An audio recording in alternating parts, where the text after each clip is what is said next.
हमारे सुपरस्टार और काजल राघवानी ने भोजपुरी फैंस का जीत लिया दिल। कैसे? ऐसे भोजपुरी की न्यू फिल्म आई है जिसका नाम है सरकारी बहुरिया।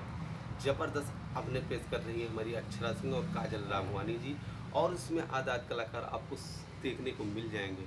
और अगर आप ऐसे ही भोजपुरी फिल्म देखना चाहते हैं तो अभी हमारे चैनल को सब्सक्राइब कर दीजिएगा और शेयर भी कर दीजिएगा, क्यों उनको देखना बिल्कुल भी नहीं भूलिएगा, क्योंकि आप फैंस के लिए, आप सभी भोजपुरिया फैंस के लिए अभी यूट्यूब पे 2-4 दिन पहले डाली गई है। आप लोग इसको अपना प्यार दुलार जरूर प्रदान कीजिएगा। ज़बरदस्त फिल्म होने वाली है सरकारी बहुरिया।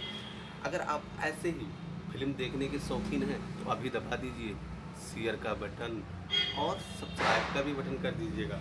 जय भोजपुरी। फिर मिलते हैं एक नई भोजपुरिया फिल्म के साथ। जय भोजपुरिया। और बहू परवेश के फिल्म में जो अपना ज़बरदस्त अभिनय पेश कर रही हैं वो हैं हमारी अमरपाली दुबे जी। आप लोग इस फिल्म को देखना बिल्कुल भी नहीं भूलिएगा, क्योंकि ये अभी थोड़ी देर पहले आप सभी भोजपुरिया फैंस के लिए अभी थोड़ी देर पहले आप सभी भोजपुरिया फैंस के लिए थोड़ी देर पहले अभी यूट्यूब पे डाली गई है। अभी सर्च कर लीजिएगा बहू का घर प्रवेश और देखिएगा। और ऐसे फिल्म देखने के लिए हमारे चैनल को सब्सक्राइब भी कर दीजिएगा। जय भोजपुरी। फिर मिलते हैं नई वीडियो और नए फिल्म के साथ। जय भोजपुरी।